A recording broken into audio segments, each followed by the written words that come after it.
Molecular vibration will give you to IR spectra whenever the vibration actually causes a change in the dipole moment. Now, there will be cases for certain vibration, there will not be any change in the dipole moment with the vibration. In that case, the modes will not be IR spectra. That means it will not give peaks in the IR spectroscopy, but although there is no change in the dipole moment, there may be a change in the polarizability, and that will lead to the vibrational Raman spectra. Raman effect is named after Professor C.V. Raman, one of the first Nobel laureates in science from India. So, basically in this case what happens is that due to the vibration there will be a change in the polarizability. To do the Raman calculation, let us do the calculation of Raman spectra for benzene. To see at the input files how it is different from the input file for the IR spectroscopy, there are two things. First of all, you need the derivative of the polarizability. So, polarizability is a second derivative with respect to electric field, and polarizability, to get the polarized derivative with respect to the geometry, it is actually a mixed third derivative. So, second derivative with respect to electric field, first derivative with respect to the gradient, total third derivative, and ORCA currently cannot calculate this kind of mixed third derivative. So, you need to use the num-freq option. So, you have to give the num-freq option, and secondly you have to calculate polarizability. So, you have to give a percentage EL prop polar 1, and so this EL prop group also needs to be close by there. So, if you use B3 lip and def to TZ VP, this is what I wanted to do initially. This is the Raman spectrum, experimental Raman spectra for benzene. Of course, the spectra will be slightly different because it's not taken in gas phase. So, the spectra is taken from this paper if you are interested. So, initially I wanted to do calculation with B3 lip, but I realized that the B3 lip calculation will take a long time. So, it takes around 2 hours 40 minutes in my laptop and may be super expensive to do calculation. Although I have the output file, will do analysis out of it and see the output file, but maybe for you it will be better if you do the calculation in BP86 def2 SVP. The spectra will come qualitatively similar, because the peak positions will be changed, and I believe the calculation will be much more faster. So, let us try at least preparing the input file and submit the job at the BP86 level. So, let me go to Avogadro.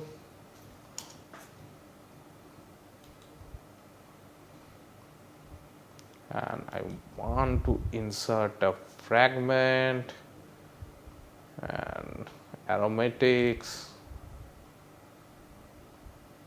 This is benzene. So, I have the benzene, I believe it is already optimized. I go to the ORCA extension and it's, I will try the BP86 version now. It's RI BP86 opt freq. Don't forget to use sim.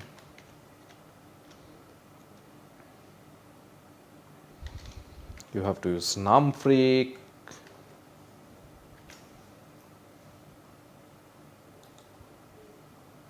And also EL prop is equal to polar 1.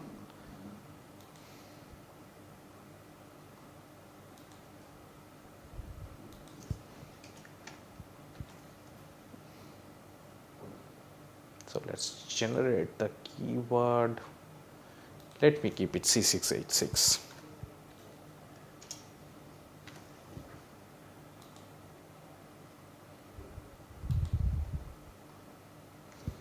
It's in the same directory where we are running. So, we can directly run it, ORCA.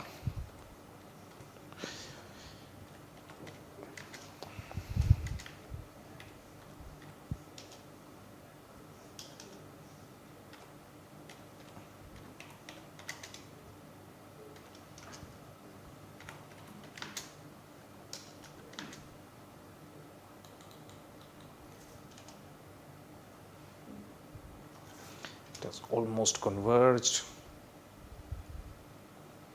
Now it has started running the numerical frequency calculation. So remember, it has total 12 atoms. So each atom will have 3 coordinates. So it's 36, and each coordinate, to calculate the by numerical differentiation, you have to calculate the at a plus perturbation and minus perturbation. So 2 times. So 12 times 3 coordinates into 2 is total 72. Now these steps are very efficiently parallelized. So if you are using 12 processors, they could get parallelized over 12 processors. And the calculation can be very fast, but here we are running serial calculation. So that is why I have switched to using a faster method. I have run the calculation here, and I have my backup value here. Let me first open it. So you can see this is the B3 lip, just to see how much time it has took. It's 2 hours 30 minutes.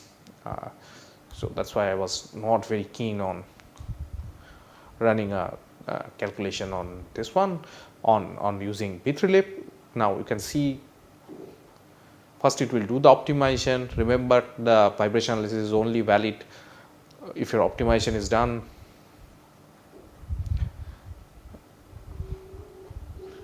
We started with a pretty good geometry, I believe. So within 2 cycles it has converged. After the convergence has happened, it has started calculating the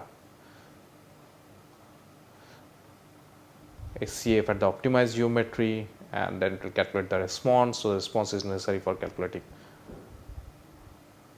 polarizabilities, and this is your polarizability tensor. And basically isotropic and anisotropic contributions are there, and then it will calculate the gradients at different displaced geometry. As we have discussed, the number is 72, and once your calculation is done, this is your vibrational frequencies. We have not used any scaling. We could have scaled it if you have required, and these are your vibrational intensities. Oh, this is IR spectrum, this is Raman spectrum. Because the vibration can lead to both the spectrum, there are cases where a mode can be both IR and Raman active, but for highly symmetric molecule they are not. That the reason is group theory. You should, if you are interested more into the symmetry argument of it, you should take a good group theory course. So if I now want to open it in Chemcraft,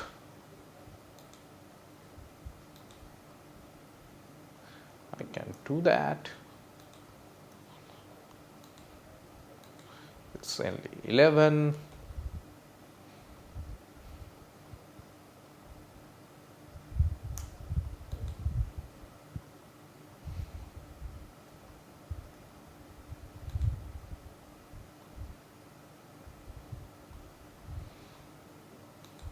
Now when I show two spectrum, I get two things: Raman intensities and IR intensities. So if I plot Raman intensity, the temperature is 298, and I can use a Gaussian broadening to get a spectra like this.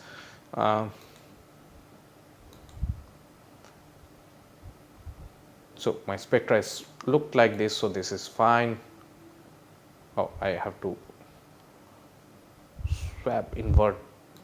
I have to go to the original representation. So this is how the spectra would look like, and you can see the corresponding bond. You can, in principle, you can go and look at the different modes of vibration. No one stops you from doing that, and try to see what kind of vibrations are there. But for this course, I will not try to do this. I will copy this one here. I go to my sheet, and I can, of course, these are a lot of frequencies are there which has a mode, but we can try to identify which one is which mode. So we have two intense transition like at 600.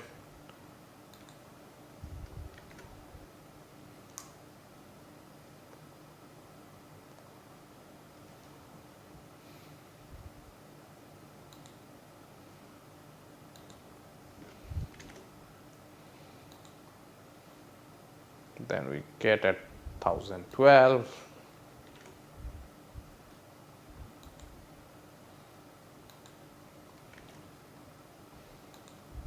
Then next is this one, it's 95.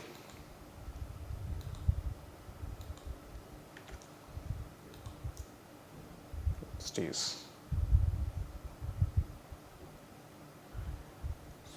two of them.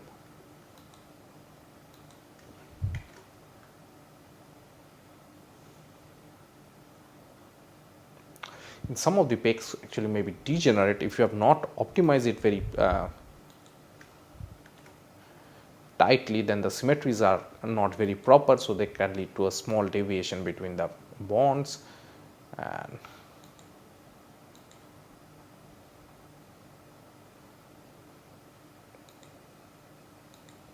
so this 2950 is basically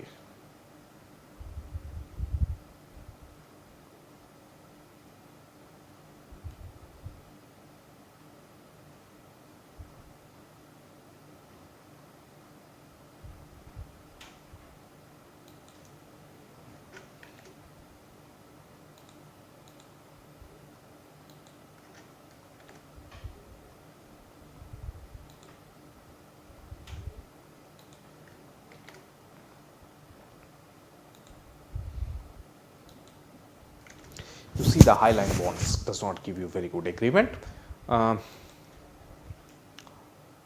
So high line frequencies, you can see the high line frequencies does not give you very good agreement. My calculation is still running. Once you are done with the calculation, RIBP 86, you can compare it. So I will stop this week's course here. So this week we have learned about geometry optimization, what is a potential energy surface, how to find out minima, how to find out local minima, how to find out global minima, and how to find out it's a real minima or it's a transition state by frequency calculation. And frequency calculation is related to IR spectroscopy and Raman spectroscopy. How to simulate it, we have seen it. One thing we have totally skipped, which is the calculation when the frequencies are imaginary, that is transition state, that we have not discussed anything. So that is on our agenda for the next week. And the other thing, if you look at the output file, after the vibration what is printed is what is thermochemistry. So thermochemistry leads access to, so this what we are calculating is only the electronic part of the energy. You need to have the enthalpy contributions and as well as the entropy contribution to that to get the total free energy, and the reactions often are dictated by total free energy. We have not discussed anything about it, so that we will discuss in the next week's class. See you next week.